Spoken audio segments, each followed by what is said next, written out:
The winter evening descended upon the Duke of Ashford's estate like a held breath, cold and crystalline and laden with expectation. Candlelight flickered against marble columns that soared toward frescoed ceilings, each flame trembling in draughts that crept through even the grandest of manor houses when December settled its weight upon the land. The ballroom glittered with the assembled luminaries of society, silks in jewel tones, uniforms adorned with medals that caught the light, the flash of diamonds at throats and ears and wrists, all gathered for what rumour had promised would be a most significant announcement. Lady Rosalind Hartley stood near one of the great windows, her gloved fingers resting lightly upon the sill, as though she needed its solidity to anchor herself to the earth. She wore a gown of deep emerald that her maid had insisted brought out the subtle green in her hazel eyes, though Rosalind suspected no one would notice, for she had long ago accepted that she was not the sort of woman who commanded attention when she entered a room. Her heart beneath the structured bodice was a tempest, wild and ungoverned, though her face showed only the careful composure she had perfected over years of concealing what must not be revealed. She had loved Edmund Ashford since she was old enough to understand that the peculiar ache in her chest when he smiled had a name, had guarded that love like a winter rose, protected beneath glass, beautiful, fragile, desperately sustained in conditions that should not allow it to survive. They had been children together, racing horses across the meadows that connected their families' estates, reading in the library while rain drummed against windows, sharing confidences in the unself-conscious way of youth before society taught them the dangers of intimacy. But time and duty had transformed the boy she knew into the Duke, had placed distance where once there had been effortless companionship, had built walls of propriety that she could not scale. Still, foolish heart that she possessed, she had nurtured hope. Tonight that hope fluttered in her chest like something winged and frantic, for Edmund had seemed different. These past weeks, seeking her out at gatherings, engaging her in conversations that stretched beyond mere courtesy, looking at her with an intensity that made her breath catch. The room smelled of hothouse flowers, their perfume cloying and almost suffocating, mingling with expensive French scents and the smoke of beeswax candles. The murmur of voices rose and fell like waves, speculation and gossip, dressed in polite tones. Then Edmund appeared at the top of the grand staircase, magnificent in his formal attire, every inch the Duke, and the room fell silent. Rosalind's heart hammered against her ribs as he descended,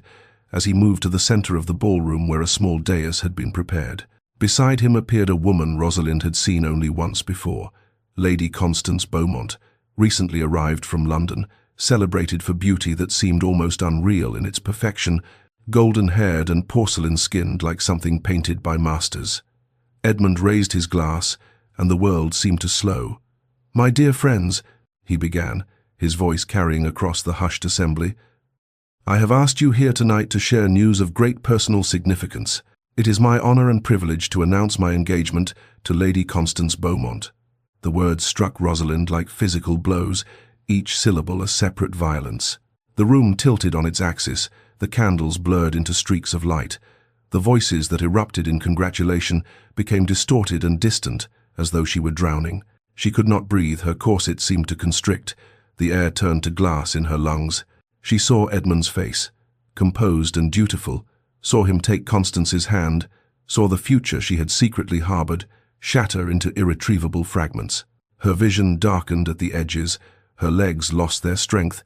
and before she could command her body to maintain the dignity that was all she had left, the floor rose to meet her, and the world dissolved into merciful darkness. Consciousness returned slowly, carrying with it the weight of memory that Rosalind would have preferred to leave in darkness. She became aware first of softness beneath her, a settee, upholstered in damask, and then of voices speaking in hushed, urgent tones above her head. Her maid's familiar accent, threaded through with the Duchess of Ashford's more refined articulation, both women expressing concern that felt like needles against Rosalind's exposed nerves. She opened her eyes to find herself in a small parlour off the main ballroom, mercifully away from the assembled masses. The door closed against curious eyes, though she could still hear the murmur of continued celebration beyond. The humiliation that crashed over her then was worse than any physical pain, a burning mortification that started in her chest and radiated outward until she felt scorched by it. She had collapsed,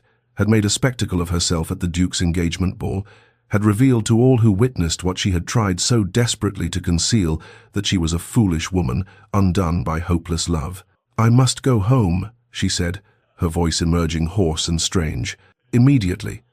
Her maid, faithful Mary, who had served her since childhood, began to protest that she should rest, that a physician had been sent for, but Rosalind would not be swayed. She could not remain here, could not face the pitying looks, or worse, the knowing smirks of those who had perhaps suspected her pathetic attachment. The Duchess, elegant even in her concern,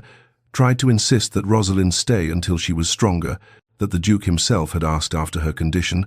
but that information only strengthened Rosalind's resolve. She could not, would not see Edmund, not now, perhaps not ever, for what could he possibly say that would not deepen her humiliation? As Mary helped her to stand and wrapped her cloak around her shoulders, Rosalind's mind churned with memories that now seemed painted in entirely different colors. She and Edmund had been children together, their families' estates sharing a border, their parents encouraging a friendship that had seemed natural as breathing. They had raced horses across meadows starred with wildflowers, had read books in comfortable silence in the library at Hartley House, had shared confidences and dreams with the easy intimacy of youth. But somewhere in the transition from childhood to adulthood, Edmund had changed, or perhaps she had simply begun to see clearly what had always been true. He had inherited his title at 20, and with it had come a gravity, a distance, as though the dukedom required him to seal away the boy he had been. Their easy companionship had become formal calls and proper dances at balls, conversations that skated across surfaces rather than diving into depths. Yet Rosalind, foolish heart that she possessed, had interpreted his occasional moments of warmth, a smile that seemed genuine, a conversation that stretched beyond courtesy, his habit of seeking her out at social gatherings as signs of something deeper. She had built castles from sand, had nurtured hope where only friendly regard existed, had made herself into precisely the sort of pitiable creature she had always scorned, a woman diminished by unrequited love. The journey home through winter roads was a blur of cold and misery, her tears freezing on her cheeks before she could wipe them away. By the time her carriage reached Hartley House, she had made her decision with the clarity that sometimes comes from devastation. She would leave for her aunt's estate in Scotland within the week, would remove herself entirely from a situation that had become unendurable. She must excise this love like a surgeon, removing diseased flesh brutally, completely, accepting whatever pain was necessary to survive. Edmund Ashford stood alone in his study as the last carriages departed down the lamplit drive, the sounds of celebration fading into winter silence that felt less like peace than accusation. The fire in the hearth burned low, casting shadows that seemed to reach toward him with grasping fingers, and he found himself unable to move from where he stood beside the window, his hand pressed against glass gone cold enough to burn. The engagement ring sat heavy on his finger. He had placed it there himself in a private ceremony earlier that evening, before the public announcement, and it felt less like jewelry than shackle, a circle of gold that bound him to a future that stretched before him like a prison sentence. He had done his duty, had honored the promise made to his father on that terrible day 3 years past, when the old Duke lay dying, and extracted from his son a vow that Edmund had believed himself honor-bound to keep, that he would marry Lady Constance Beaumont, cementing an alliance between their families that his father had negotiated in the final months of his life. Edmund had accepted this burden as he had accepted all the others that came with his title, had sealed away his own desires, such as he had allowed himself to acknowledge them, and prepared himself to fulfill obligations that transcended personal preference. But the image of Rosalind collapsing would not leave him, played again and again in his mind with excruciating clarity. The way the color had drained from her face, how her eyes had gone unfocused, the terrible grace of her fall as though something vital had been cut from within her. In that crystallizing moment, watching her crumple, something had shifted in Edmund's carefully constructed world, had cracked the armor of duty he had worn for so long that he had forgotten it was not his actual skin. He had moved toward her instinctively, had felt his heart stop in his chest, and in the space of her falling had realized with devastating clarity that he sought her face in every room he entered, that her opinion mattered more than all of society's combined, that the moments when he felt most himself were the moments spent in her presence, that he had been saving his genuine smiles for her alone, while offering the world only the careful mask of the Duke. His steward entered quietly to report that Lady Rosalind had departed for her family's estate and would be leaving within the week for Scotland, and the panic that seized Edmund's chest then was unlike anything he had experienced. Not when his father died, not when he inherited a title he felt inadequate to bear, not in any of the moments when duty had demanded sacrifice. The thought of Rosalind gone, removed beyond his reach, leaving because he had wounded her so profoundly that she could not bear to remain, made him understand what he had been refusing to see. He loved her, had perhaps always loved her, and in his devotion to duty and his fear of examining his own heart too closely, he had made a catastrophic error that might cost him the only thing that truly mattered. He reviewed memories with the new lens of this revelation, and they appeared transformed. Rosalind at 12, fierce and laughing as they raced horses across meadows, her hair escaping its ribbons and her joy utterly unself-conscious. At 16, reading poetry beneath the old oak that marked the boundary between their estates, her voice giving music to words he had thought he knew until he heard them shaped by her understanding. At 20, dancing with careful propriety at some ball or another,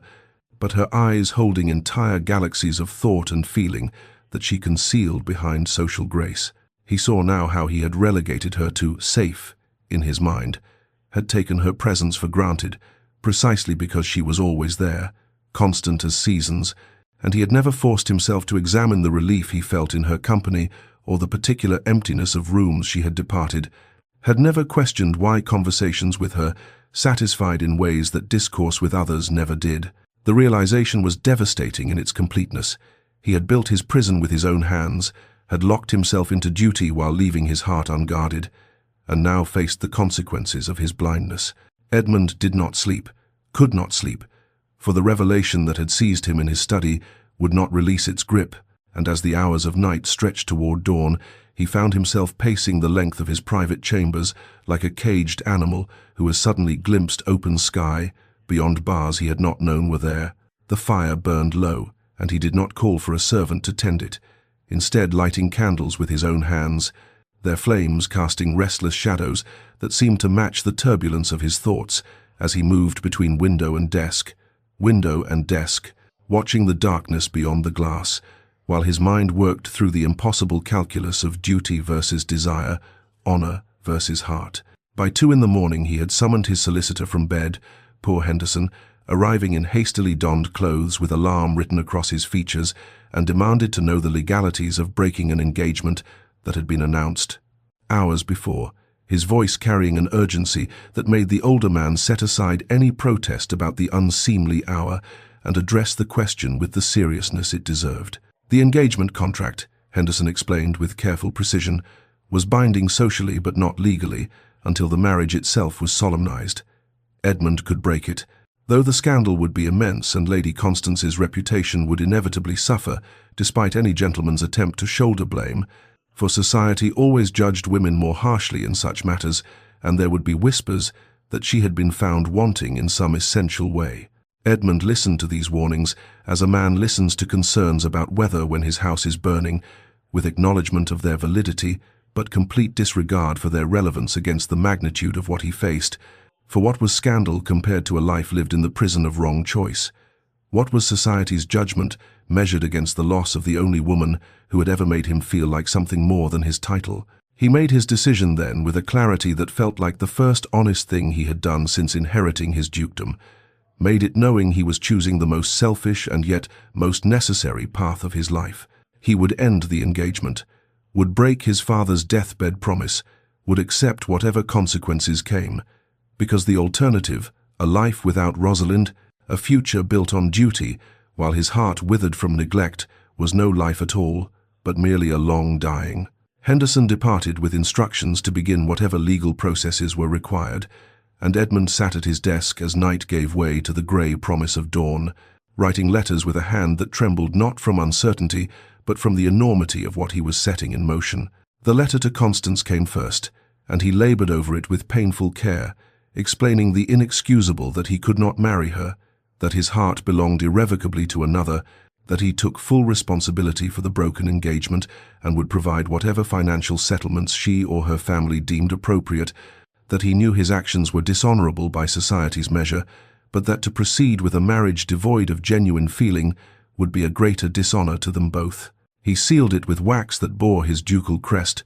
that symbol of all the duty and expectation he was now defying, and felt the weight of it like a judgment he willingly accepted. Then came the letter to Rosalind, and this he wrote and rewrote until his desk was littered with discarded attempts,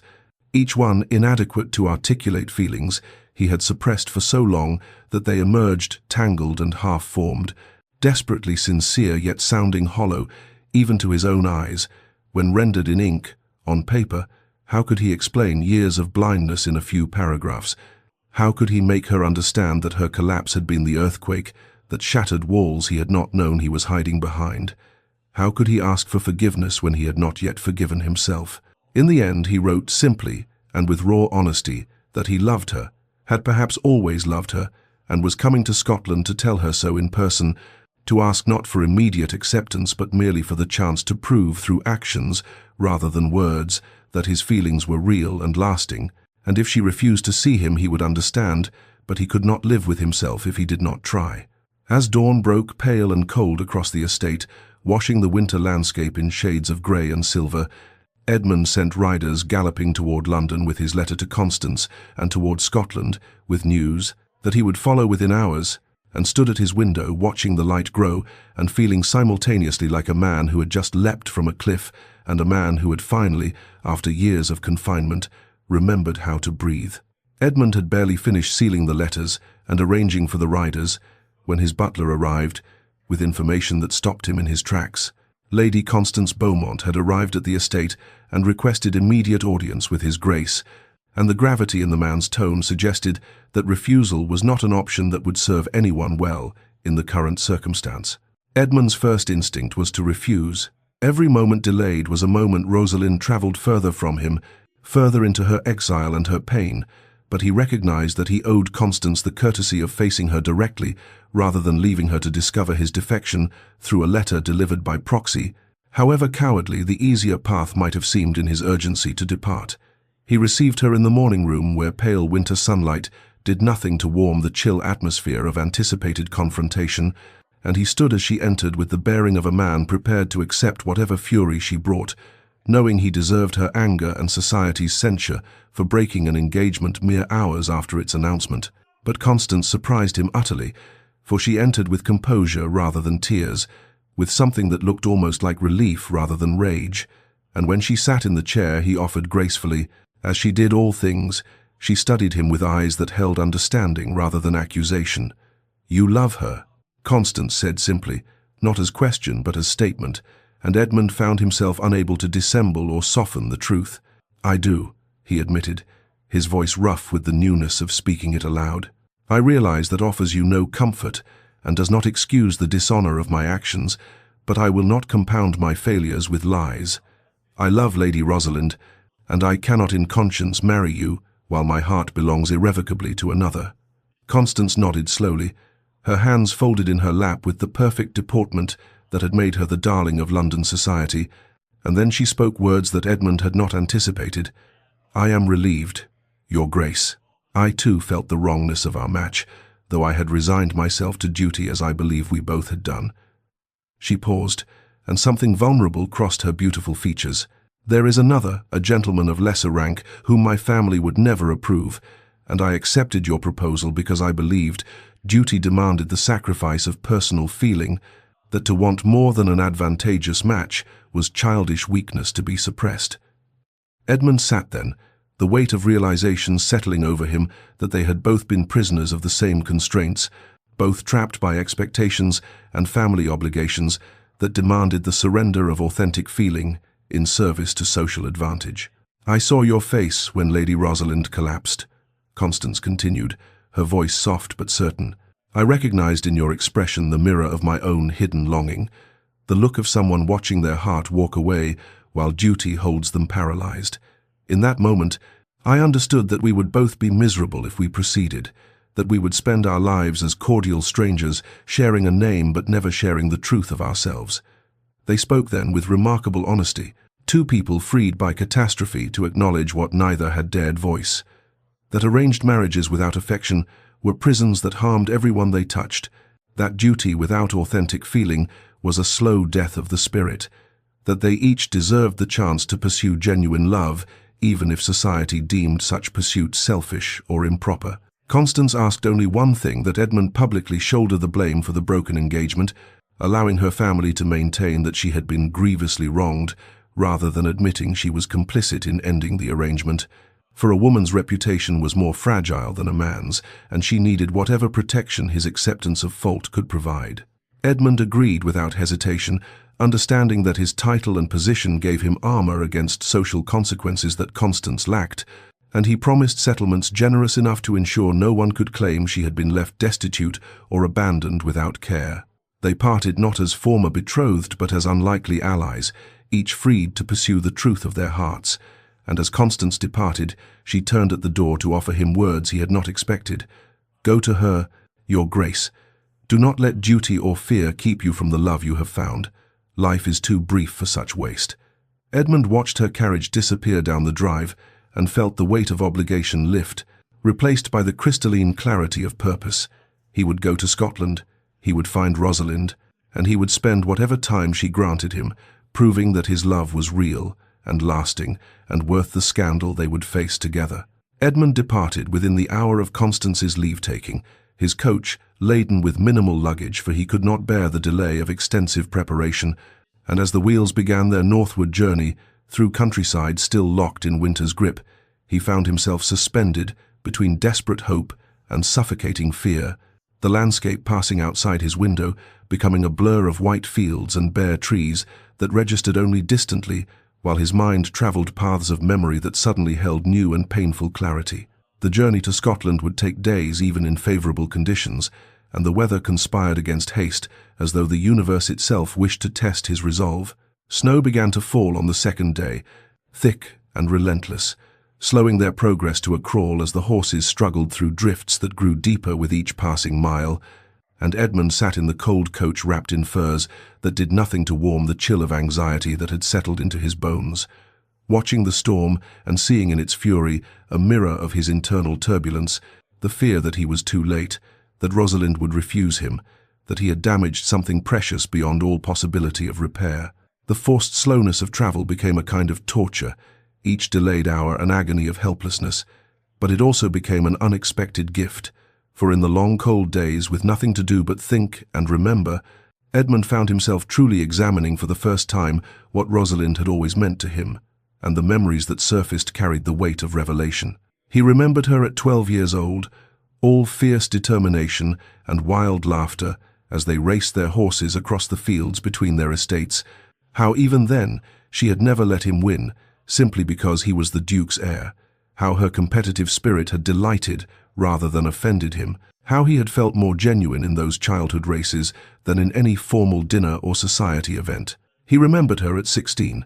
discovered one summer afternoon reading poetry beneath the ancient oak on the boundary of their properties,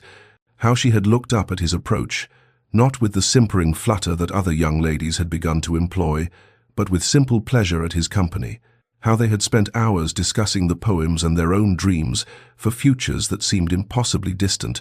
how she had listened to his confession that he felt inadequate to the duties that awaited him and had not offered empty platitudes, but had instead said quietly that perhaps the awareness of inadequacy was what would make him a good duke, for it would keep him humble and striving. He remembered her at 20, dancing with him at a ball with careful propriety that society demanded, but he recalled now what he had not let himself see then, how her eyes had held depths that called to something in him, how her gloved hand in his had felt like an anchor in a sea of superficial social performance, how when the dance ended and she moved away, he had felt the absence like a physical loss, before pushing the feeling down and away, burying it beneath layers of duty and denial. Edmund saw now with devastating clarity how he had relegated Rosalind to a category in his mind labelled safe. She was always there, a constant presence at neighbouring estate and social gatherings, and he had taken that constancy for granted, with the thoughtless cruelty of someone who assumes the sun will always rise, never examining the relief he felt when he spotted her face in crowded rooms, never questioning why conversations with her left him feeling seen rather than performing, never acknowledging the emptiness that pervaded spaces she had departed. He had told himself their friendship was simple and uncomplicated, had convinced himself that the warmth he felt in her presence was merely the comfort of long acquaintance, had looked past her again and again in his search for whatever he thought love was supposed to be: grand passion, overwhelming attraction, the kind of romance that poetry described, and in doing so had failed to recognize that love had been quietly present all along, in every shared laugh, every honest conversation, every moment when he had been simply Edmund rather than the Duke of Ashford. The realization carried crushing guilt, for how many years had he wasted, how many opportunities had he missed to speak the truth of his heart, how deeply had he hurt her through his blindness, and the fear that gripped him as the coach struggled through another snowdrift was not merely that she would refuse him, but that he had no right to ask anything of her at all, that he had forfeited through neglect and thoughtlessness any claim to her affection, that he came to her now not as a worthy suitor, but as a desperate man who had finally recognized the treasure he had been discarding and wanted belatedly to reclaim it. By the time the coach crossed into Scotland on the 4th day of travel, Edmund had rehearsed and discarded 100 speeches, each one feeling inadequate to express the complexity of his feelings or the depth of his regret, and he understood with humbling certainty that words alone would never be sufficient, that if Rosalind granted him any grace at all, it would have to be earned through patience and demonstrated devotion rather than eloquent apology, and that the journey he had begun was not merely the physical miles to Scotland, but the much longer path of proving himself worthy of the love he had been too blind to value. Meanwhile, in Scotland, Rosalind existed in a landscape that seemed designed by some cruel providence to mirror the desolation of her heart. Her aunt's estate perched on cliffs above the North Sea, where grey water churned endlessly against black rocks, and wind howled through the bare winter gardens with a voice that sounded like mourning. And she found herself drawn to this wildness, to the raw honesty of a place that made no pretense of gentleness or comfort, but instead offered the fierce consolation of matching her internal devastation with external severity. She walked the cliffs daily regardless of weather, her cloak whipping around her as salt spray stung her face, and she welcomed the physical discomfort because it gave her something tangible to feel beyond the nebulous ache that had taken up permanent residence in her chest. The grief that was not just for losing Edmund, though that loss carved through her like a blade, but for the death of hope itself, for all the years she had spent interpreting small kindnesses as potential affection, arranging her life around the possibility of his regard, diminishing herself into a creature of waiting and wanting that she now viewed with something approaching contempt. She determined, with the fierce clarity that sometimes comes after devastation, that she would rebuild herself into a woman who did not need love, who found meaning and purpose in endeavors that did not depend on being seen or chosen by any man, no matter how deeply her treacherous heart might argue otherwise, and she threw herself into this transformation with disciplined intensity, rising early to help her aunt with the management of the estate and the charitable works that served the tenant families, visiting cottages where she brought medicine and food and listened to problems she might help solve, reading voraciously from her aunt's extensive library on subjects from philosophy to agricultural reform, filling her days so completely that exhaustion might grant her dreamless sleep. But the nights betrayed her, for in sleep her defenses crumbled and she dreamed of dark hair that fell across a forehead when he concentrated on reading,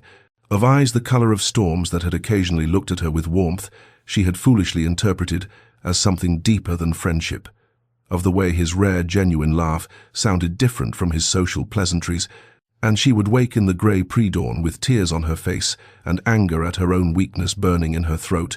furious that her heart refused the reasonable commands her mind issued, that love apparently could not be excised through will alone, no matter how determined the surgeon. Her aunt, Lady Margaret Sutherland, watched her niece's struggle with the wisdom of someone who had herself survived heartbreak and emerged whole if scarred, and though she offered no empty platitudes about time healing all wounds or there being other fish in the proverbial sea, she provided steady presence and occasional observations that Rosalind filed away, even when she could not yet accept their comfort. And the days accumulated into a week, and then 2, and Rosalind began to believe that perhaps survival was possible, even if happiness seemed a country she would never again visit, that she could build a life of purpose and meaning, even if it would always carry the shadow of what she had hoped for and lost. never knowing that even as she walked those desolate cliffs, trying to scour away her longing,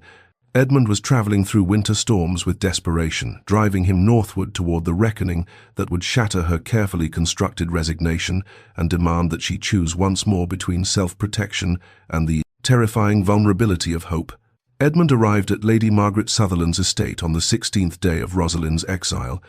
on an afternoon when driving rain lashed the Scottish coast with the fury of a world determined to test any soul foolish enough to venture forth. And when he descended from his travel-worn coach in the circular drive before the grey stone manor house, he presented a figure so soaked and dishevelled that he barely resembled the impeccably composed Duke who had stood in an elegant ballroom making announcements that shattered hearts, his dark hair plastered to his forehead, his coat heavy with water, his eyes carrying a desperation that could not be concealed behind any pretense of social propriety. Lady Margaret herself received him in the entrance hall, with a courtesy that held distinct coolness, for word had reached even this remote corner of Scotland about the Duke of Ashford's engagement to the celebrated Lady Constance Beaumont, and she knew what devastation that announcement had wrought upon her beloved niece, and she assessed this unexpected visitor with the sharp judgment of a woman who had navigated her own share of heartbreak, and emerged with neither patience for romantic foolishness nor tolerance for men who wounded women through savant carelessness or cruelty.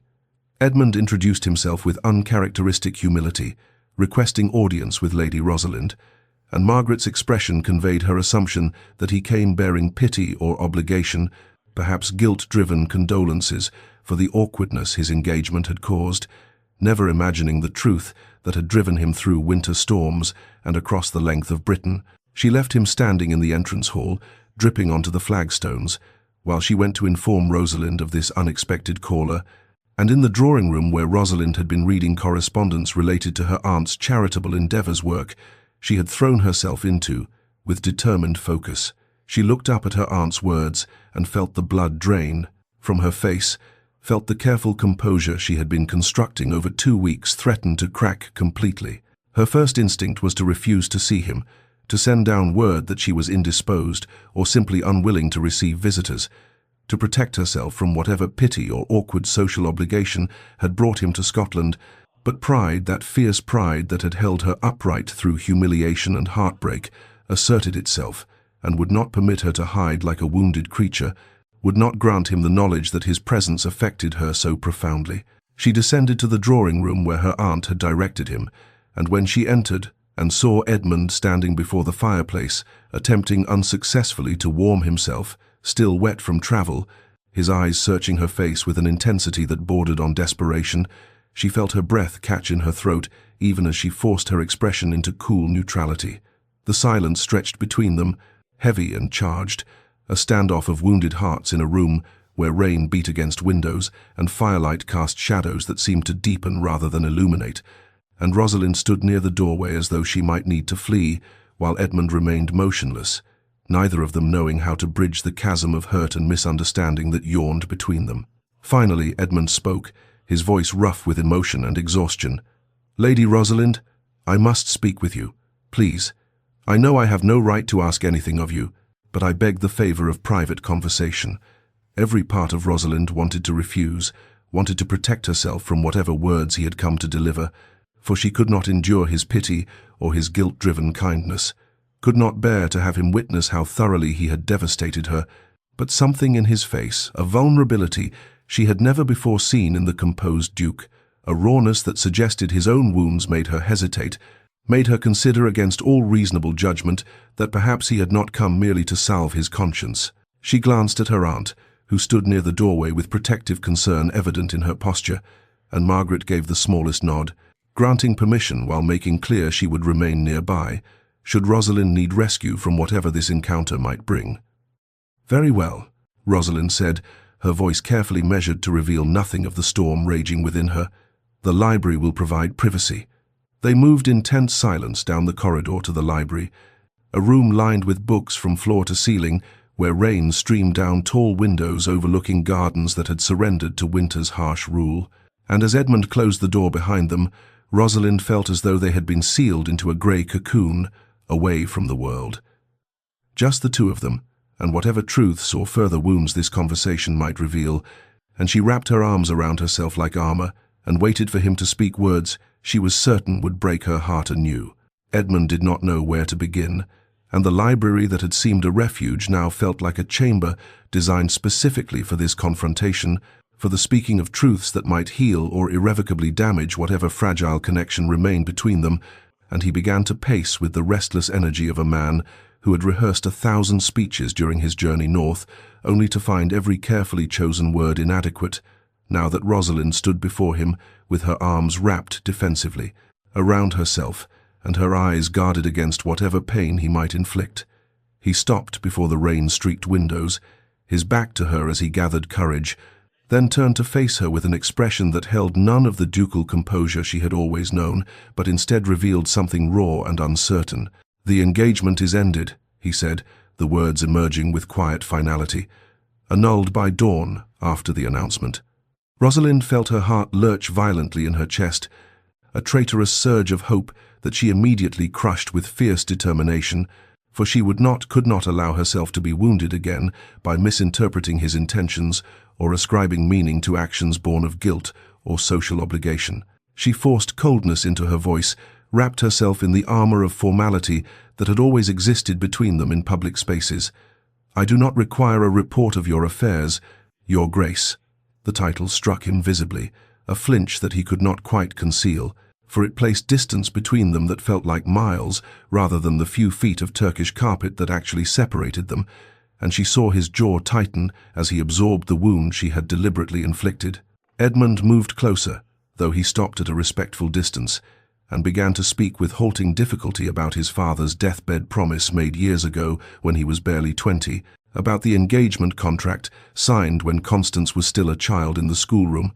and he, a young man who believed duty was the highest calling, about how he had compartmentalized his life into obligations that must be fulfilled and desires that must be suppressed until he no longer knew how to examine his own heart or name his own feelings. Rosalind listened with her arms still wrapped around herself like armor, her mind screaming at her not to soften, not to let his explanations breach the walls she had constructed during 2 weeks of grief and determination, for she could not survive having hope kindled only to be extinguished again.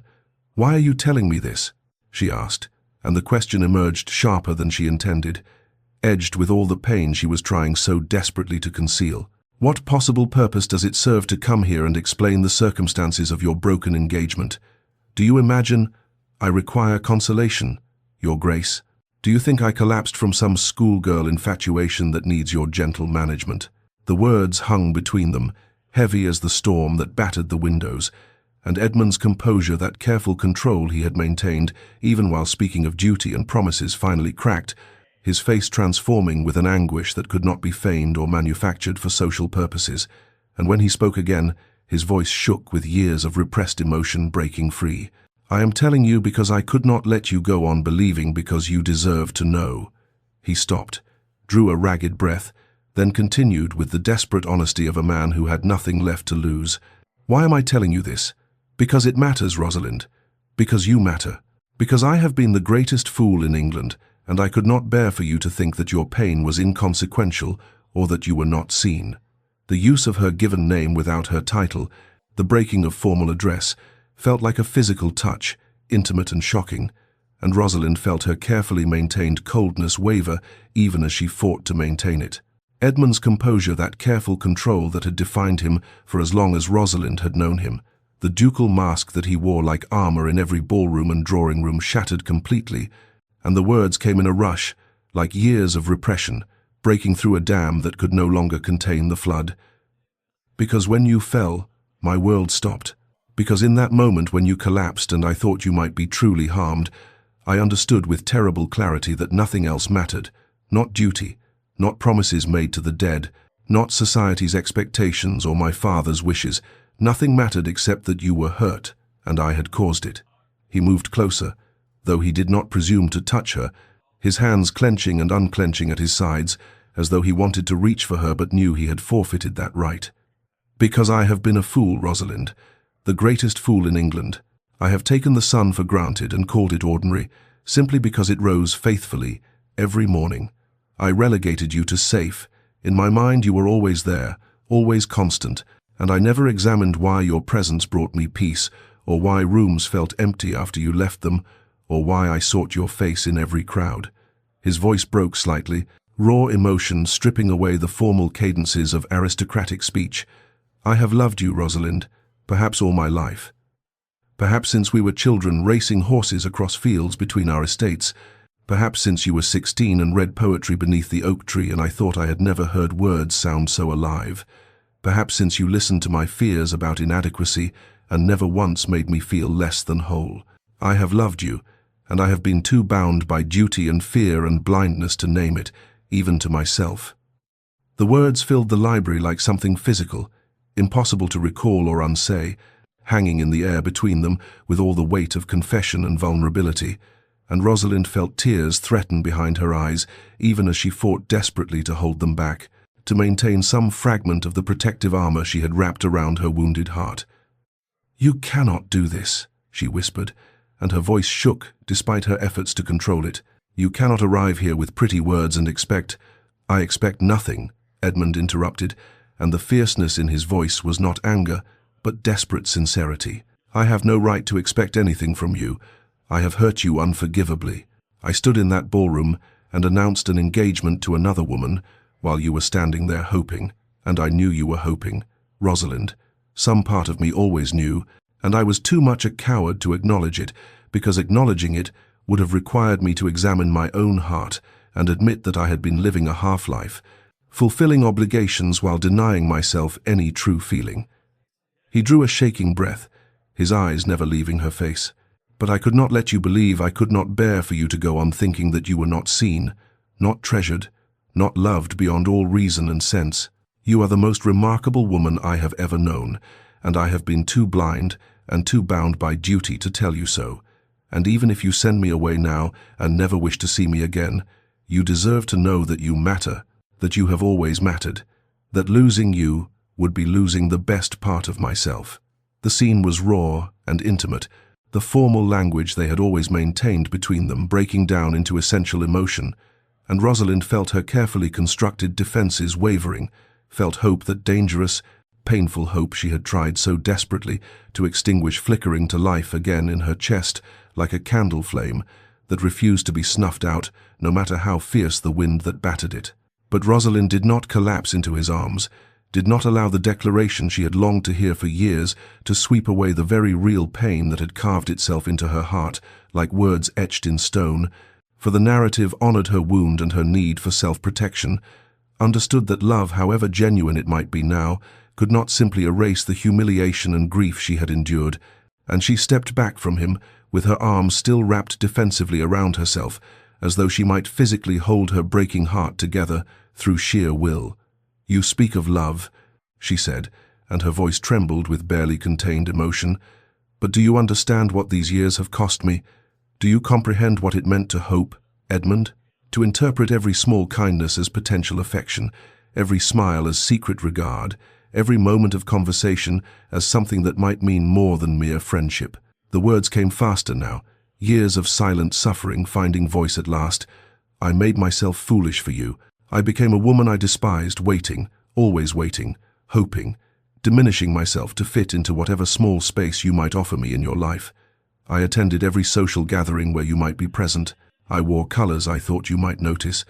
I read books on subjects that interested you so that I might have something worthwhile to say in conversation. I shaped myself around the hope of being seen by you,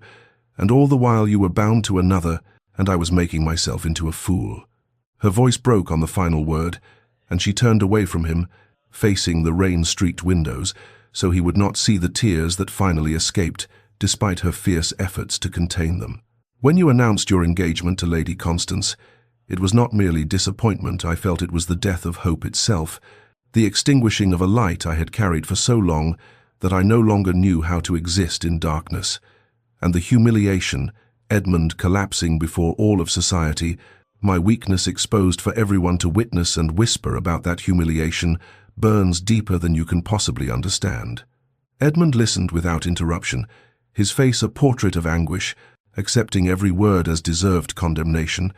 and he did not attempt to defend himself or diminish her pain with platitudes or excuses, for he understood that she needed to speak this suffering aloud,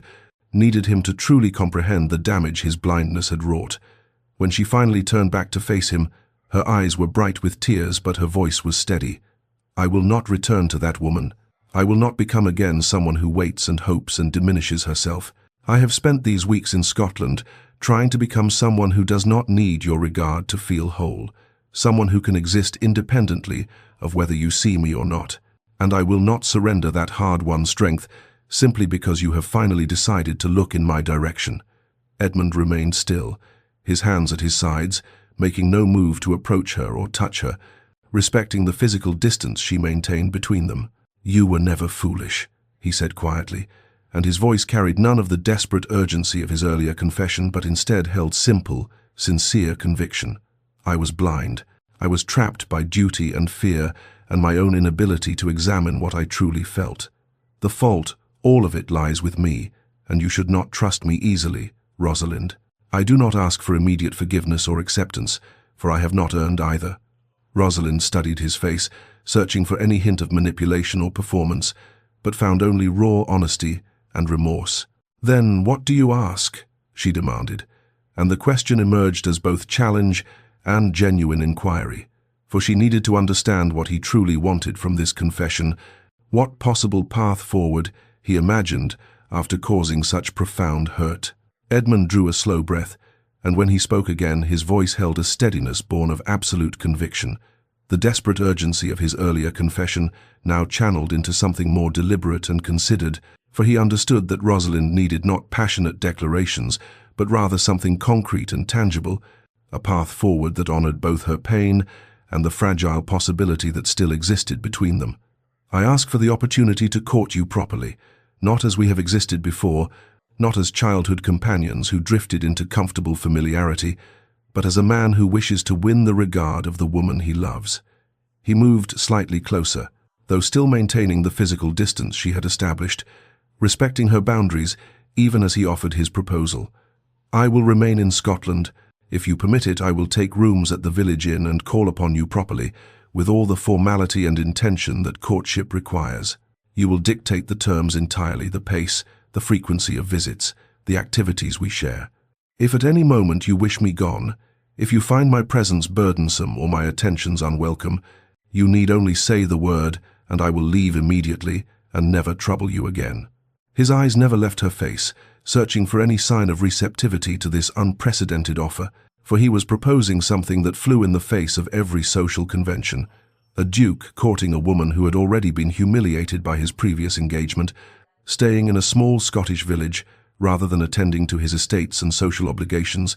subjecting himself entirely to her judgment and terms. "I ask for the chance to demonstrate through actions, rather than words, that my feelings are genuine and enduring. To show you that I see you, that I value you, that I choose you not out of guilt or temporary passion, but out of love that has finally been acknowledged and named. I ask for time to prove myself worthy of your trust, though I know I may never fully succeed."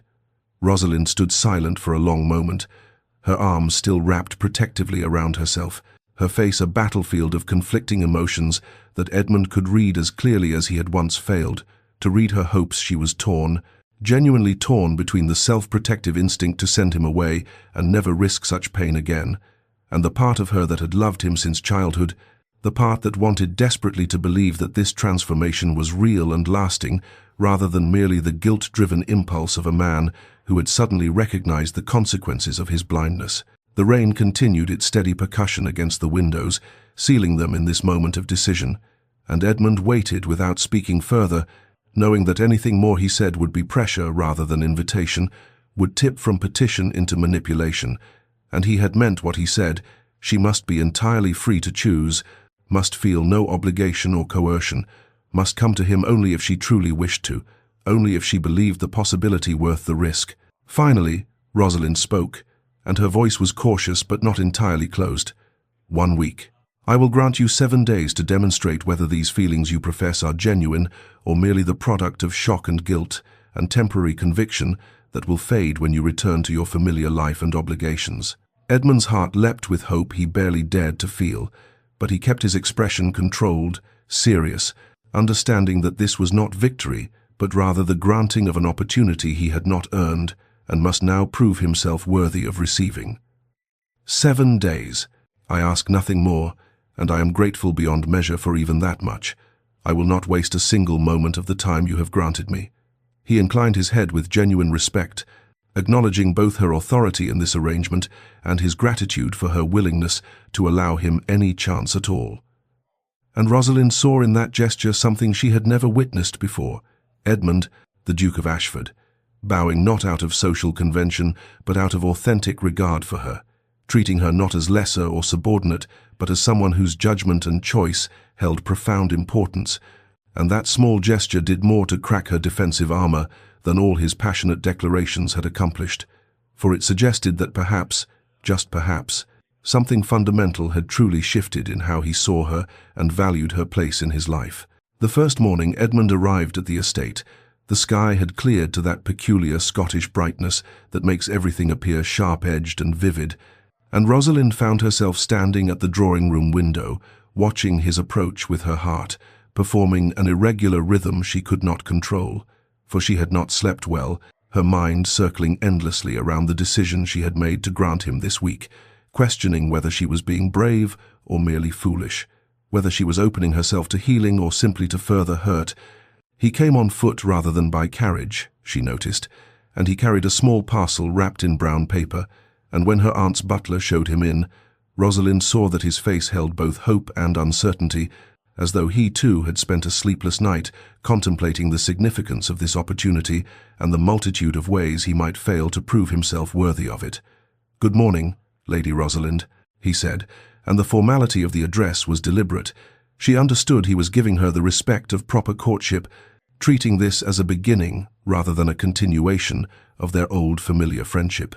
"Good morning, Your Grace," she replied, and offered him tea, and they sat in the drawing-room with careful space between them while her aunt worked at embroidery in the corner, serving as chaperone and silent observer. Edmund presented the parcel with an almost shy gesture. "I recalled that you favor chocolate, particularly the variety with orange essence. The village confectioner assured me this was made fresh yesterday. It was a small thing, this gift not extravagant or showy, not the sort of grand gesture a duke might use to overwhelm with his wealth and position,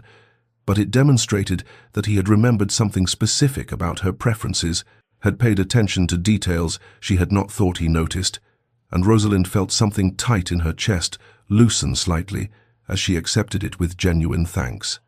They walked that afternoon, Edmund offering his arm with careful courtesy as they traversed the path along the cliffs, and Rosalind found herself testing him in small ways, watching how he responded to silence, whether he felt compelled to fill every pause with words, or whether he could simply exist beside her in companionable quiet.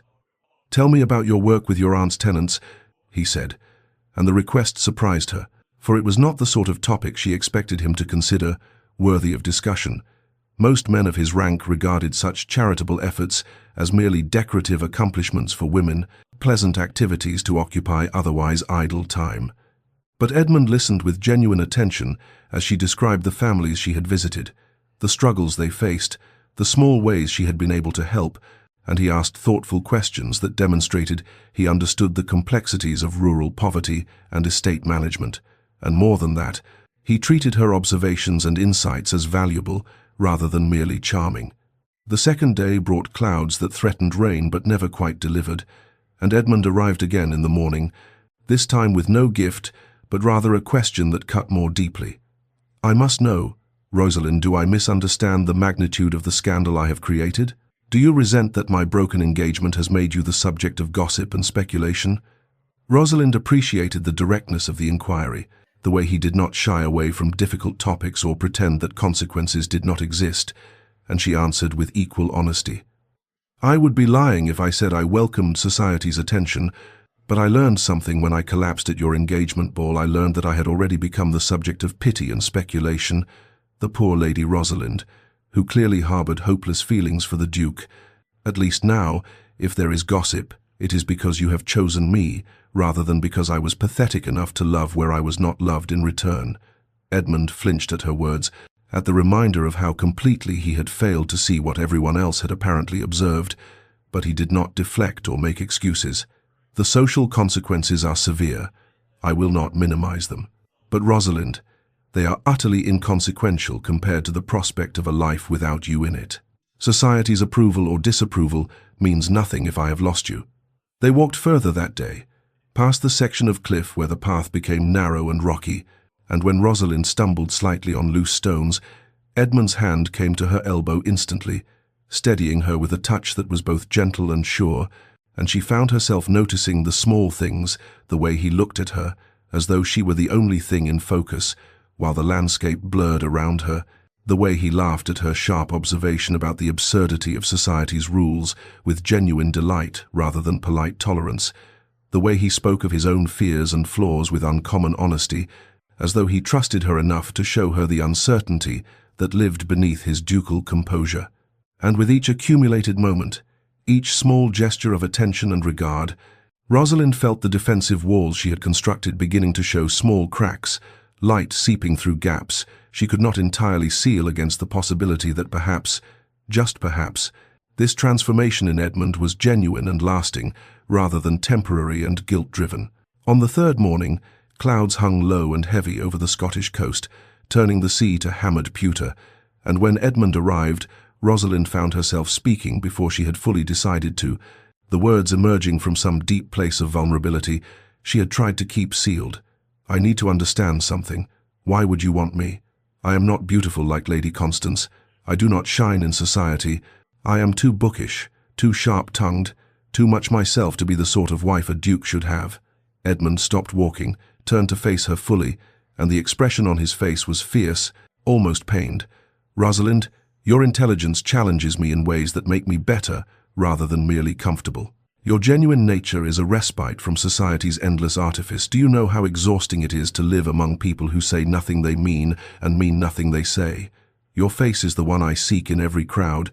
every ballroom, every gathering, because it is the only face that has ever felt like home to me. He stepped closer, his voice dropping to something more intimate.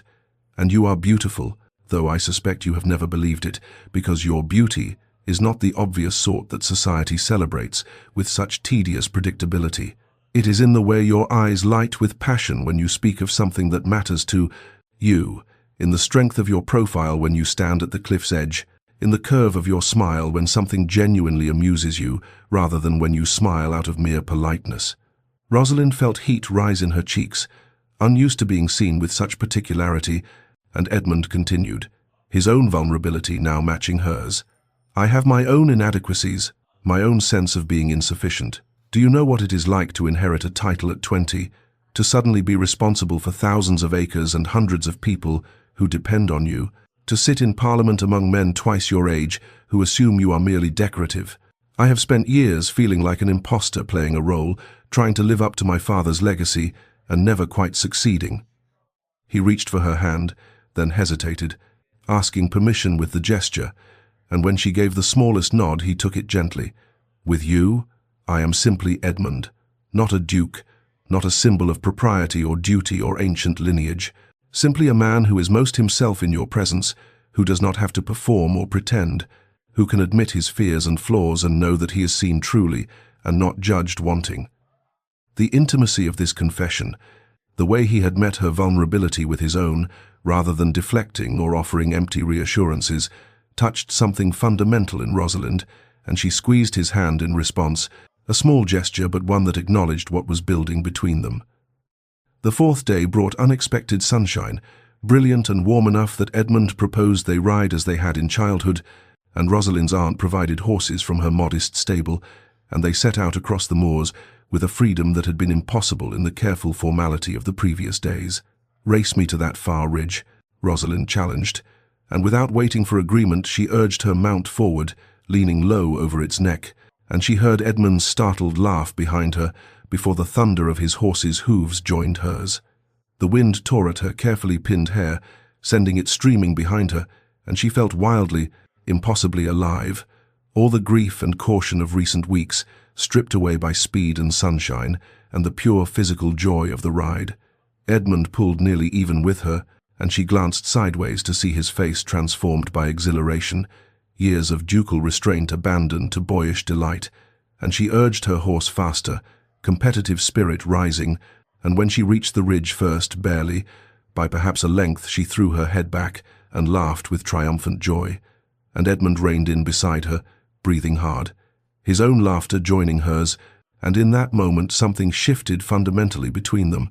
the careful courtship giving way to genuine partnership, the formal distance collapsing into something warmer and more immediate and infinitely more real, and Rosalind realized that she was seeing not the Duke of Ashford but simply Edmund, the boy she had raced as a child, now grown into a man she was beginning to trust with her carefully guarded heart. By the fifth morning, Rosalind woke to find her carefully constructed defenses showing fractures she could no longer ignore, and the realization frightened her more than she cared to admit, for she had spent years building these walls, and now they were crumbling under the steady pressure of Edmund's patient devotion, and she did not know if what she was seeing was truth or merely the elaborate fiction her desperate heart was constructing from insufficient evidence. That evening, as her aunt sat reading by the fire in the small parlor,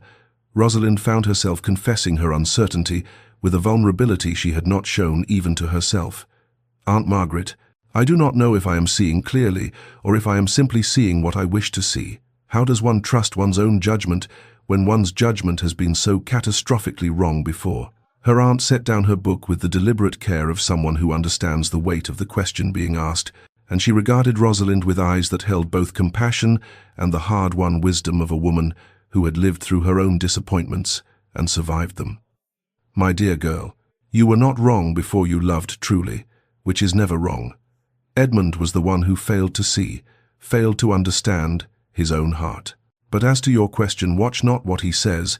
but what he does when nothing is demanded of him, when he believes himself unobserved. Watch how he treats those who cannot benefit him, those who have no power or influence to advance his interests. Watch whether he sees you on your worst days, when you are tired or cross or less than charming, and whether he remains or retreats."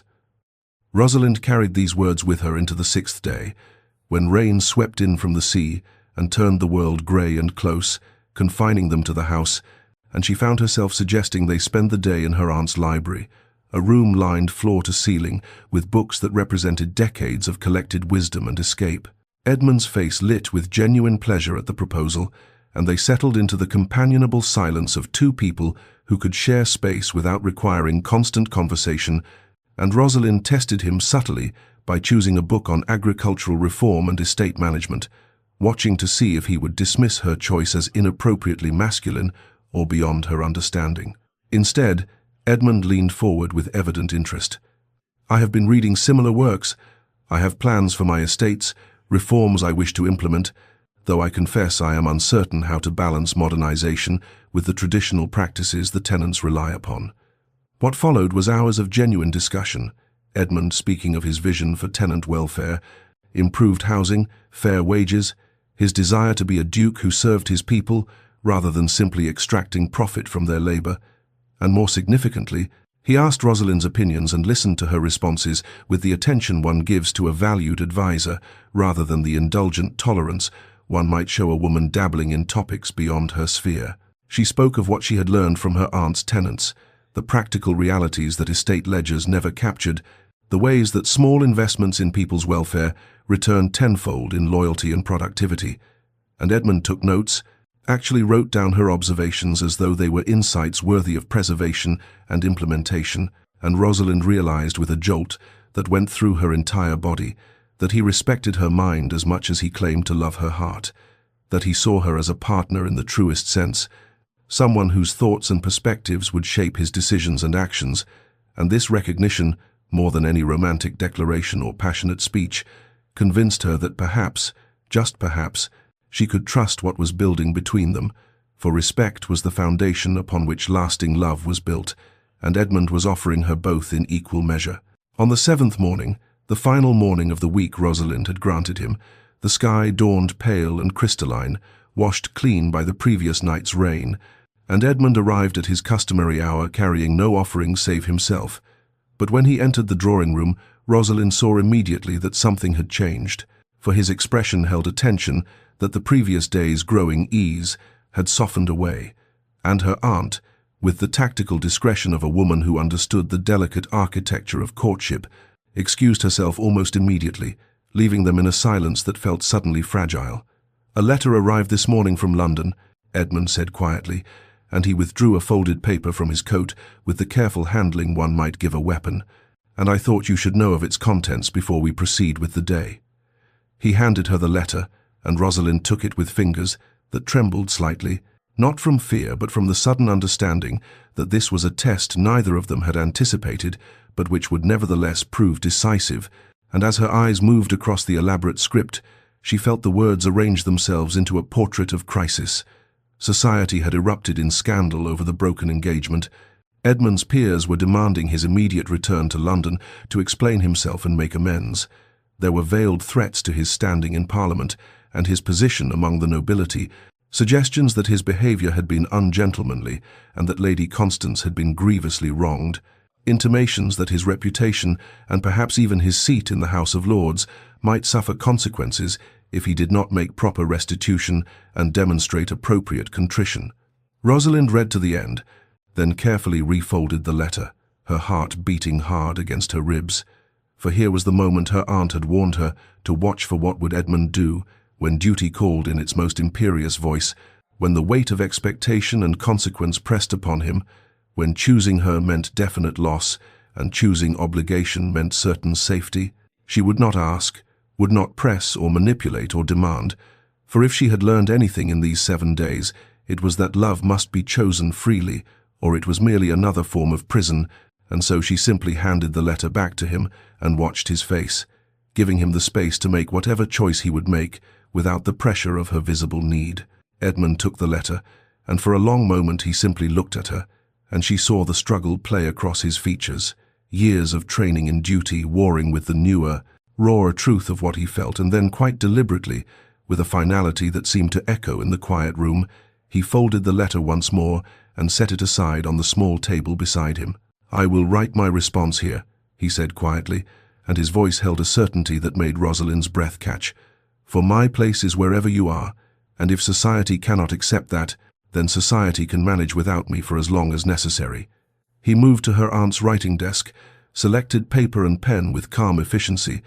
and began to write, while Rosalind stood motionless, watching as he chose her not because she had asked or demanded or manipulated, but because when faced with the choice between her and everything else, he had decided she was worth the cost of everything else, and the letter he composed, which he did not hide from her view but rather wrote with transparent honesty, stated plainly that he would not be returning to London, that he stood by his choice to end his engagement to Lady Constance, that he would face whatever social or political consequences resulted, and that those who wished to withdraw their support or friendship were free to do so, for he had found something more valuable than their approval, and he would not surrender it to appease their sense of propriety. When he finished, he sealed the letter, set it aside for posting, and turned back to Rosalind, and she felt the last of her carefully constructed walls collapse like a fortress whose defenders had finally, gratefully, laid down their arms, for he had passed the test she had not named, but which mattered more than all the others combined. He had chosen her when it cost him something real, when it would have been easier and safer to choose otherwise. And that choice, made without coercion, in the clear light of consequence, told her everything she needed to know about whether his love was genuine or merely the romantic impulse of a guilty heart. That evening, as the sun descended toward the western horizon and painted the wild Scottish coast in shades of amber and rose, Rosalind found herself walking beside Edmund along the cliff path they had traversed so many times over the past week. But tonight, the familiar route felt transformed into something ceremonial, as though they were processing toward some irrevocable threshold, and the wind that swept up from the churning sea below carried the salt-sharp scent of both ending and beginning. They walked in silence for a time, each step bringing them closer to the promontory, where land met sky in a dramatic convergence, and Rosalind felt the weight of the week pressing upon her 7 days that had rebuilt what years had broken, that had shown her not the Edmund she had imagined loving, but the Edmund who actually existed, flawed and vulnerable and real. And she knew with a certainty that had nothing to do with girlish fantasy and everything to do with hard-won understanding, that she stood at a moment of choice that would define the shape of her entire life. When they reached the cliff's edge, where the land dropped away into grey-green water, and the sky stretched infinite above them, Rosalind stopped and turned to face him, and the words she had been composing all day finally found their way into the open air. I have loved you since I understood what love meant. Edmund, since I was barely old enough to name the feeling that made my heart race when you entered a room, that made every moment in your presence feel more vivid and every moment apart feel diminished. That has not changed, though I desperately wanted it to, though I tried with every ounce of will I possessed to excise that love like a surgeon removing diseased tissue. She saw him begin to speak and raised her hand gently to still him, for she needed to finish this accounting, needed to speak all of it while she had the courage. You hurt me terribly, not through cruelty or malice, but through blindness, and perhaps that makes it hurt more rather than less, to know that I was so thoroughly unseen by the person I most wanted to be visible to. The scar of that will not simply vanish, Edmund. It will be part of me, part of us, if we become an us. And you need to understand that there will be days when that old wound aches, when my trust wavers, when I need reassurance that I am not simply convenient or comfortable, but genuinely chosen. Edmund nodded, his face grave with acceptance, not trying to minimize or dismiss what she was telling him, and this acknowledgement of her pain, rather than defensiveness against it, steadied something in Rosalind's chest, gave her the courage to continue. But you have shown me this week that you see me, truly see me, not as an ornament or a helpmate or a solution to the problem of securing an heir, but as myself, Rosalind, with all my peculiarities and sharp edges and inconvenient opinions. You have listened when you did not have to, stayed when it would have been easier to leave, chosen me when that choice cost you something real. She felt tears gathering but did not try to stop them, for they were not tears of weakness but of truth finely spoken. And I find that I still believe in the possibility of us, despite everything, despite all my very rational fears and all the excellent reasons my mind can produce for protecting myself. My heart apparently has more courage than my mind would advise, or perhaps it is simply more foolish. I cannot yet tell the difference. Edmund reached for her hand slowly, telegraphing his intention, asking permission with his eyes before touching her, and when she gave the smallest nod, he took her hand with a reverence that made her breath catch, holding it as though it were something infinitely precious and infinitely fragile. I will spend my life earning your trust, Rosalind, not just this week, but every day forward. When the old wound aches, I will be patient. When you need reassurance, I will provide it, not with resentment, but with gratitude that you are willing to risk your heart again, despite having every reason not to. The sun had nearly reached the horizon now, and the light that bathed them was golden and transient, the kind of light that made everything it touched seem both more beautiful and more temporary. And Rosalind felt a smile begin, tentative but genuine, the first truly unguarded smile she had allowed herself in his presence. Then, ask me properly, Edmund. Ask me what you came to Scotland to ask, and let us see if we can build something real from these fragile beginnings. Edmund sank to one knee on the wind-swept promontory, where land surrendered to sky and sea churned grey-green far below, and the last light of the dying sun painted everything it touched in shades of rose and amber and gold, transforming the wild Scottish coast into something mythical, a stage set by nature itself for moments of irrevocable consequence. And when he looked up at Rosalind with eyes that held every vulnerable thing he had ever felt, she saw her own reflection there, not diminished or made small, but magnified, treasured, held as something infinitely precious, and his voice when he spoke trembled with an emotion too large to be contained by mere composure. Lady Rosalind Hartley, you have been my conscience, when I was most in danger of losing myself to duty's cold demands, my joy when I did not even realize I was walking through grey emptiness, my home, when every grand estate felt like nothing more than an elaborate prison, even when I was too foolish, too blind, too bound by fear and obligation to recognize what you meant to me, what you have always meant. He paused, gathering himself, and she could see him struggling to articulate something for which formal language seemed suddenly inadequate, the careful words of their class failing before the immensity of what needed to be expressed. You are the bravest, most remarkable woman I have ever known, brave enough to love when it brought you only pain, brave enough to guard your heart when I finally came to claim it, brave enough to risk hope again when every rational instinct must have screamed at you to protect yourself. And I do not deserve you, Rosalind. I know that with a certainty that will never leave me, but I will strive every day of my life to become a man who could possibly be worthy of the extraordinary gift of your love." From within his coat, he withdrew a ring, and Rosalind saw immediately that it was not the ostentatious diamond one might expect a duke to offer, not some massive stone meant to display wealth and status, but rather a band of warm gold set with a sapphire, the deep blue of September skies, her birthstone, she realized with a catch in her throat, something chosen specifically for her, personal and thoughtful, and entirely Edmund, the man rather than the title. "Will you marry me, Rosalind? Not because of duty or arrangement or social expectation, not because it makes sense on paper or satisfies our family's ambitions, but because I love you with everything I am and everything I hope to become, because I choose you consciously and gratefully and completely above all else, above reputation and convenience, and the approval of a society that values propriety more than truth." The question hung between them, crystalline and perfect, and Rosalind felt tears spill hot down her cheeks, but these were not the tears of sorrow that had marked so many nights since the ball, not the tears of humiliation or grief or hope dying slowly in darkness. These were tears of joy, of relief, of a future suddenly blooming, possible and real before her,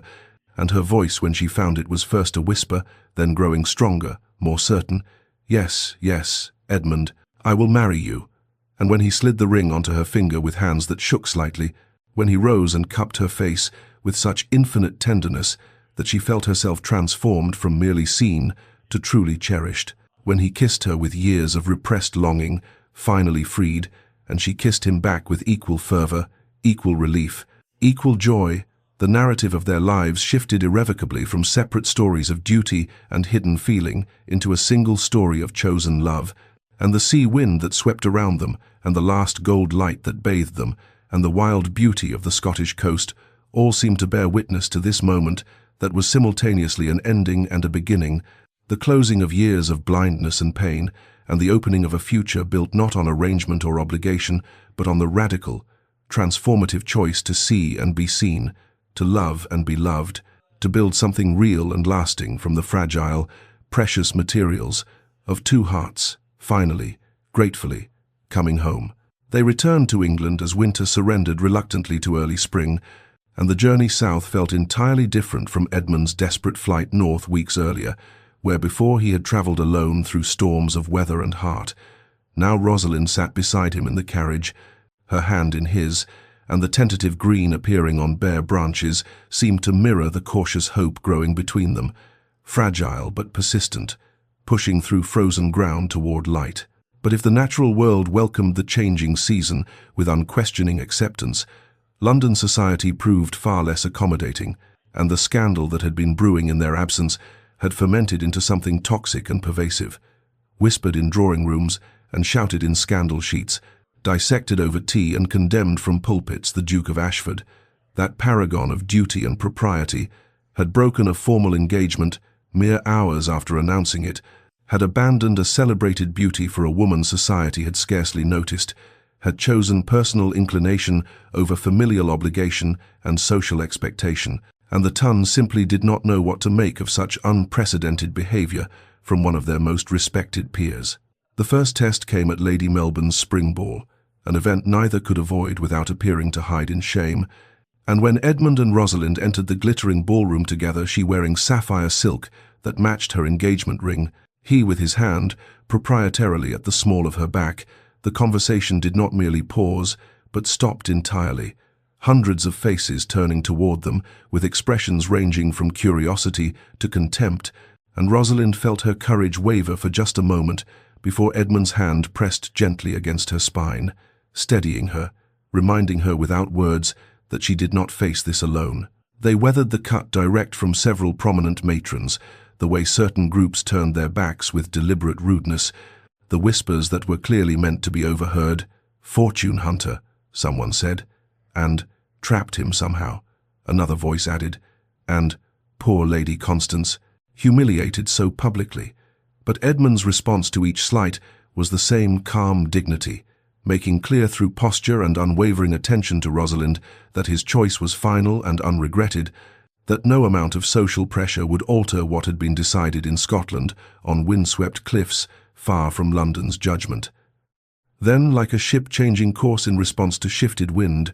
the entire evening transformed when Lady Constance Beaumont herself entered the ballroom on the arm of a gentleman, society recognized as Thomas Barnaby, second son of Baron Wessex, respectable but hardly a spectacular match, and Constance's face glowed with such unmistakable happiness that it rendered her celebrated beauty almost incandescent, and she walked directly across that silent, watching ballroom to where Edmund and Rosalind stood, isolated, and extended her hands to them both with genuine warmth. "Your Grace," she said to Edmund, loudly enough that those nearby could hear clearly. "And Lady Rosalind, I am so pleased to see you both looking so well, and I must take this opportunity to publicly express my gratitude for your honorable handling of what could have been a most difficult situation, for you recognized what I was too bound by duty to acknowledge, that we would have made each other perfectly miserable, and you had the courage to act on that recognition, freeing us both to find our true happiness." She turned then to introduce Mr. Barnaby, who bowed respectfully, and Constance's voice carried across the attentive ballroom as she continued. "I am delighted to announce my own engagement to Mr. Barnaby, whom I have loved since we were children but thought myself too ambitious to accept, and I have the Duke of Ashford to thank for showing me that duty without authentic feeling serves no one, that we owe ourselves and those we promise ourselves to the truth of genuine affection rather than the hollow performance of appropriate matches." The effect was immediate and dramatic if Lady Constance herself harbored no resentment, if she publicly endorsed the broken engagement as mutually beneficial, if she stood before society glowing with her own scandalous love match and credited Edmund with liberating rather than humiliating her, then the narrative society had been constructing collapsed entirely and reformed into something else, something almost romantic, and by the time the ball ended, whispers had shifted from condemnation to cautious approval, from scandal to love story. And Rosalind discovered something unexpected in herself. She did not shrink beneath society's scrutiny or apologize for being chosen, did not make herself smaller to fit their expectations or sweeter to win their approval, but rather stood beside Edmund as an equal partner in their mutual choice. And that strength, that refusal to diminish herself, gradually earned a respect that mere propriety never could have commanded,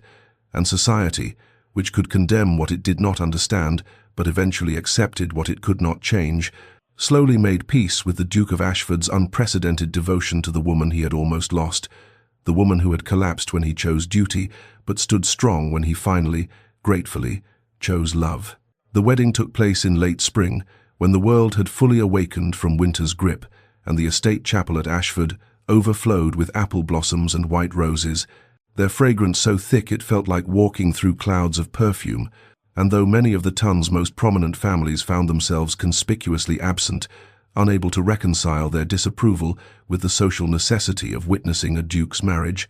those who came did so with genuine affection rather than mere obligation, and that made all the difference. Transformed what might have been a somber affair, conducted under society's judgmental gaze, into something warmer, more intimate, a celebration rather than a performance. Rosalind walked down the aisle on her father's arm, wearing ivory silk that caught the light streaming through stained glass windows and scattered it into rainbow fragments across stone floors, and she carried not the elaborate bouquet tradition demanded, but rather a simple gathering of wildflowers she and Edmund had picked together the previous day, from the meadow where they used to play as children, violets and primrose and forget-me-nots, humble and honest, and infinitely more meaningful than hothouse perfection. And when Edmund turned to watch her approach, his face held such unguarded emotion that several guests found themselves unexpectedly moved, for here was a man who did not hide his feelings behind aristocratic reserve, but rather let his love shine plain and clear for anyone willing to see. The ceremony itself followed traditional forms, the ancient words spoken in the chapel where Ashford dukes had married for generations, but when Edmund and Rosalind exchanged their vows, there was nothing rote or performed in their voices. Each promise landed with weight and intention, each word chosen consciously rather than simply repeated,